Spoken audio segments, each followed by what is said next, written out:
bir şeyini diyeceğim ha. Sen şiiri oku. Bir tanesi.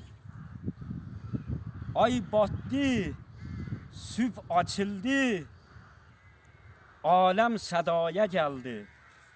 Zehra dedi Hüseyin vay. Cennatiden eşitti peygamber garami, nehleyinsiz ebasız kerb belaya geldi. Zeynep dedi Hüseyin vay.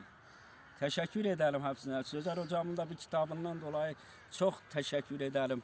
Kerbala'yı şiiri çok güzeldi, kitabı ve bu da okurlara armağan edip ve bu kitabı da alınmasını isteyirim sizden.